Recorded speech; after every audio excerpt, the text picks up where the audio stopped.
Quando falamos sobre terror, sempre é levantado o nome de Junji Ito, um mangaka bastante autoral que trouxe pra gente inúmeras histórias bizarras e definitivamente únicas. Mas mesmo com esse seu nome sendo grande em todas as regiões do mundo, e mesmo sendo tratado como gênio, indiscutivelmente esse autor recebeu diversas adaptações de seus trabalhos de uma maneira muito desleixada. Tivemos essas duas coletâneas aqui, e sinceramente, quando você consome isso, você não consegue enxergar nada de especial naquilo tudo. E sinceramente, tudo parece meio sem graça. Principalmente porque aqui temos uma direção nem um pouco inspirada e também uma produção tenebrosa. Sério, a animação aqui flutua de algo extremamente básico para algo muito ruim. No fim, essas animações sempre trouxeram um gosto muito ruim, nos fazendo questionar: será que Junji Ito de fato é um autor muito bom? Será que seus trabalhos só funcionam em mangás? Confesso que de fato eu fui martelando muito isso durante esses anos, principalmente pois o meu maior contato com suas obras acabava acontecendo em animações. Eu apenas conhecia algumas de suas artes, já que seu estilo é muito único e muito bonito, e conhecia por cima algumas de suas histórias. Eu de fato nunca havia parado e pego alguma coisa para ler do Junji Ito. Porém, há 5 anos atrás, tivemos uma luz no fim do túnel. Talvez a obra mais famosa de Junji Ito finalmente ganharia uma adaptação para anime. Uzumaki finalmente havia sido anunciado. Com produção da Production ID, os estúdios Fugaku e Akatsuki ficaram responsáveis em adaptar essa obra. E assim, esse primeiro trailer definitivamente é muito lindo. Então, obviamente todos ficaram muito animados. Mas tivemos que guardar todo esse hype, pois tivemos inúmeros atrasos e o anime só pôde ser lançado agora em 2024. E olha, logo de cara, tudo isso demonstrou muito potencial. A ideia de seguir essa direção com esse esquema de cores, e até mesmo com essa animação com uma taxa de frame rate um pouco inferior, passa muito a ideia que estamos assistindo um mangá, sabe? E com toda certeza esse caminho era o mais seguro, considerando todos os fracassos anteriores. Sem contar que essa decisão artística apenas ressalta ainda mais todo o terror dessa obra. E bom, o primeiro episódio é um excelente exemplo de como isso funciona muito bem e também acaba ressaltando o grande charme das obras do Junji Ito, que é muito essa ideia de conseguir trazer desconforto, complexidade e terror diante de coisas banais e até mesmo do nosso cotidiano. Na história, acompanhamos um tipo de relato de Kirie sobre a sua cidade, Kurouzu, que basicamente começou a ter diversos eventos muito estranhos. A indagação dessas coisas estranhas chegam a partir de Shuichi. O mesmo relata e também mostra pra gente, e também para a personagem principal, que aquela cidade cada vez mais está repleta de espirais. E consequentemente, as pessoas estão começando a ficar obcecadas por espirais. E como forma de exemplo, ele traz o relato que está acontecendo em sua família. O seu pai está ficando cada vez mais louco e fascinado por espirais. Ele só consegue pensar nisso. E quando ele enxerga uma espiral, até seus olhos giram. E de certo modo só se sente confortável quando está ali, presente a uma espiral. E cara, todo esse primeiro relato, esse primeiro contato com essa obra já é bem perturbador. Causa muito estranhamento pensarmos que as pessoas estão ficando loucas por espirais. E justamente por ser algo tão banal que faz isso tudo ser tão misterioso e desconfortável. E com o decorrer do breve período relatado no primeiro capítulo, começamos a entender que aquele relato de Shuichi e também o pedido de fuga daquela cidade de fato deveria ter sido levado mais em consideração. Ao decorrer do episódio, vemos que as espirais estão contaminando aquela cidade cada vez mais, e as pessoas estão cada vez mais adoecendo e ficando loucas. O pai de Shuichi, inclusive, perde sua vida ao tentar chegar mais próximo da figura de uma espiral. Ele quebra diversas partes de seu corpo para ficar nesse formato aqui. E tudo dá a entender que a sua morte acaba sendo uma espécie de gatilho para a intensificação de todo aquele terror e todo o fenômeno em torno das espirais. E dessa forma a história começa. Posso dizer com tranquilidade que esse primeiro episódio foi fenomenal. E pela primeira vez em uma animação eu consegui sentir o que faz a arte do Junji Ito ser tão interessante. Eu fiquei apreensivo durante todo esse primeiro episódio. Não cheguei ao ponto de ficar com muito medo ou algo do tipo, mas realmente aquilo ali estava sendo muito incômodo. E pô, isso é incrível quando paramos para pensar, não? Em que momento pensei que estaria aflito visualizando uma história sobre espirais? E quando você se vê nesse contexto, talvez você faça a pergunta oposta: como é possível ignorarmos uma discussão tão intensa em torno de espirais? Afinal de contas, a vida em sua plenitude é derivada de espirais. Nosso DNA, características biológicas em torno dos humanos e de outras raças, estudos complexos sobre nossa natureza, seja espiritual ou física, no fim sempre chega a essa ideia de espirais. E visualizar tudo isso só mostra realmente o quão genial essa história é. Criar esse ambiente de terror, de desespero para coisas banais que estão ao nosso redor em todos os momentos da nossa vida é realmente perturbador, podendo nos trazer uma insegurança simplesmente gigante. Algo que enfatiza muito bem essa ideia do terror cósmico, a qual nos traz esse enfrentamento do desconhecido e esse confronto da imensidão que nos ronda. Sério, realmente esse primeiro episódio me deixou muito hypado. Então agora, de certo modo, me senti intimado para ir atrás e ler outras obras do Junji Ito. Então finalmente eu resgatei esse mangá que já estava com poeira na minha estante. É uma das coletâneas do Junji Ito. Junji Ito, Fragmentos do Horror. E bom, eu não estou aqui para resumir todas as histórias que estão nessa coletânea. Eu estou citando esse fato aqui principalmente pois ele acaba reforçando tudo que eu quero falar sobre o Junji Ito. E olha, a primeira história já reforçou tudo o que eu havia pensado sobre esse autor. A primeira história, Futon, ressalta a vida de um homem a qual se nega a sair debaixo de seu cobertor. Ele relata para a personagem que em sua volta existem diversos monstros e que eles sempre estão ali o observando e ameaçando-o. Mas mesmo aquele homem contextualizando, apontando para esses monstros, nada pode ser enxergado pela protagonista e nós como leitores. O que nos leva muito bem para aquele imaginário que todos nós já vivenciamos quando menores. Quando criança, aposto que muitos que estão vendo esse vídeo, assim como eu, enxergavam diversas distorções de imagens provenientes da escuridão da noite. E apesar de ser assustador, aquele cobertor sempre trazia uma certa segurança. Nos escondermos ali embaixo é uma pequena demonstração de tentar encontrar algum certo nível de controle da situação,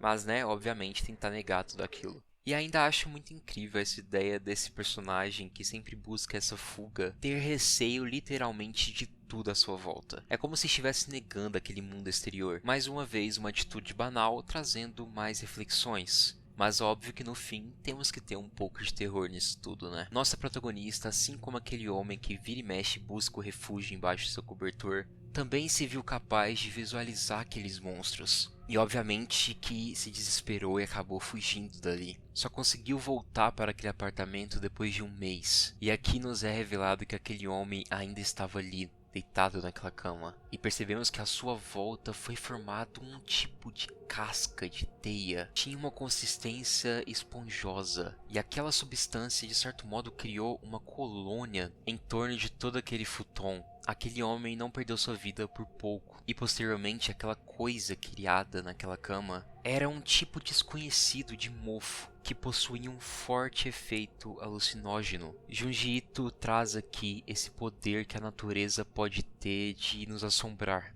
Novamente, não é tudo que conhecemos nesse mundo. É irônico percebermos que o lugar que poderia ser o seu maior ponto de segurança, na realidade, era o que estava matando esse personagem. E isso, quando colocamos uma ótica mais reflexiva, torna tudo ainda mais interessante. Não podemos nos privar de todo esse mundo lá fora. Mas definitivamente a minha história favorita dessa coletânea é Suave a Deus.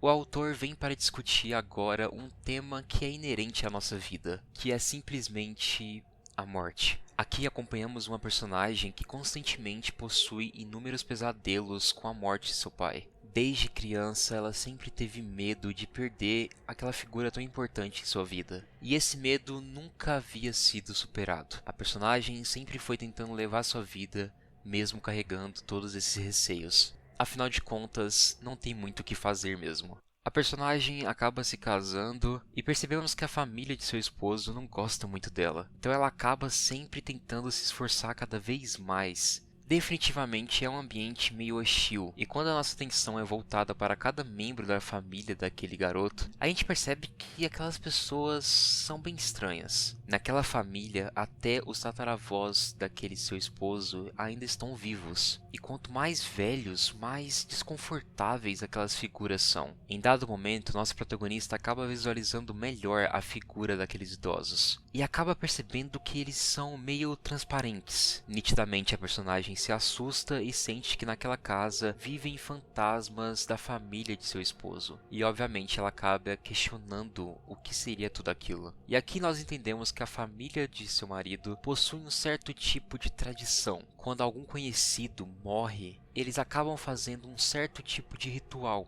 a qual acaba criando uma imagem residual daquela pessoa que acabou de morrer. Eles não revivem aquela pessoa.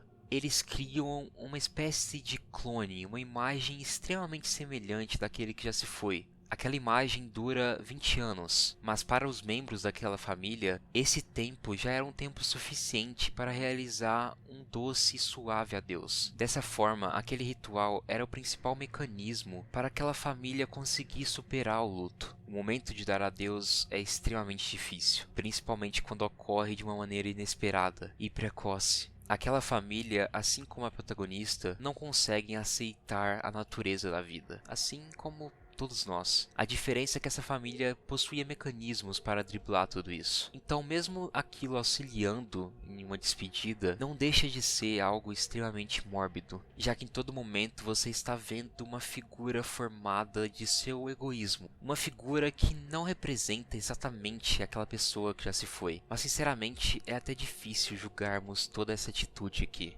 O tempo vai passando, a vida continua desse casal. Nossa protagonista acaba pedindo para aquela família fazer uma figura de seu pai quando ele se for, mas sempre que aquela garota tenta levantar alguma coisa diante daquela família, ela de certo modo é sempre ignorada. E no fim da história entendemos por quê. Nossa protagonista já havia morrido há um tempo atrás, e seu marido implorou para sua família realizar uma imagem residual da mesma. Mesmo ela não sendo da família, ela teve esse direito. Essa garota viveu tanto pela vida dos outros que esqueceu de sua própria. Ela sempre temeu pela morte de seu pai, algo que a fez esquecer que ela mesma está morta. Muito irônico perceber que a personagem constantemente ficava tendo pesadelos e chorando pela possível morte de seu pai. E agora ela se vê revisitando seu pai para aproveitar os seus últimos 10 anos de sua imagem residual e dessa forma descobrindo quem partirá primeiro, ela ou seu próprio pai. Essa história definitivamente me arrepiou de início ao fim, principalmente por tratar de algo que constantemente eu já me vi pensativo. Constantemente a obra traz essa mescla de terror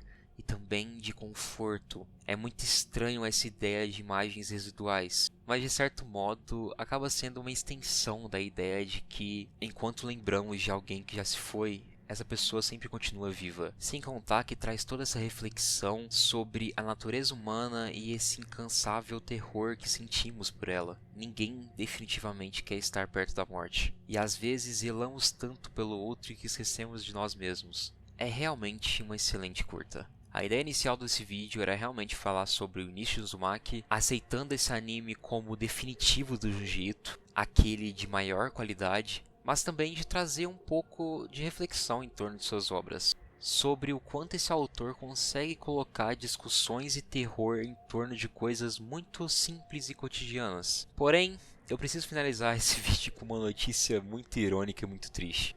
Antes de eu fazer essa gravação aqui, eu já havia feito uma outra e nela eu estava extremamente animado e hypado com o Uzumaki. E olha, sinceramente, eu estou muito feliz. Eu tive várias oportunidades de ler essa obra antes do lançamento da animação, porém eu realmente quis acreditar que seria muito bom esperar o seu lançamento e de fato, aqui finalmente estamos tendo uma adaptação digna para esse autor. Acontece que nesse meio tempo saiu o segundo episódio. E bom, Caralho. Toda aquela qualidade extrema que tivemos no primeiro capítulo foi completamente derretida aqui. Sério, dá pra ver que isso daqui não está finalizado. Já tínhamos o recurso do 3D, mas aqui está um 3D muito ruim, muito feio, meu Deus. E agora o terror nem está na temática, e sim nessa produção horrorosa. Para piorar, ao decorrer desse segundo episódio, eu tava percebendo que o pacing, o ritmo dessa história estava muito acelerado, desconexo, tava muito estranho. E bom, quando eu percebi isso, eu fui e peguei o mangá pra ver esses primeiros capítulos, e meu Deus...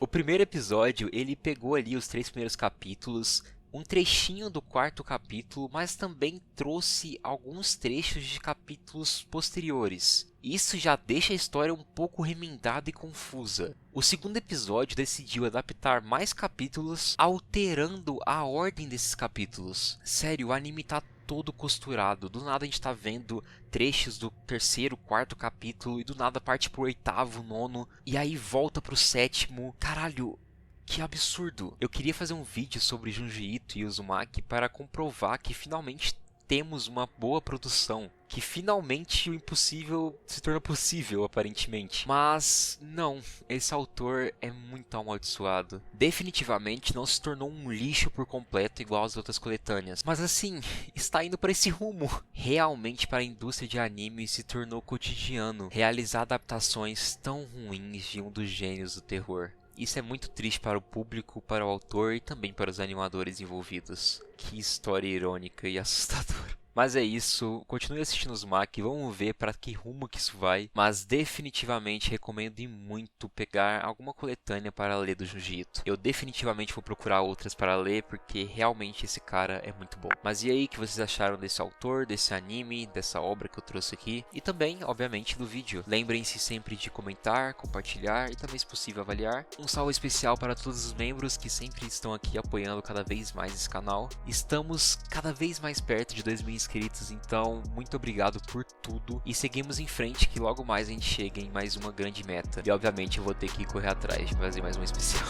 Amo muito vocês e até mais.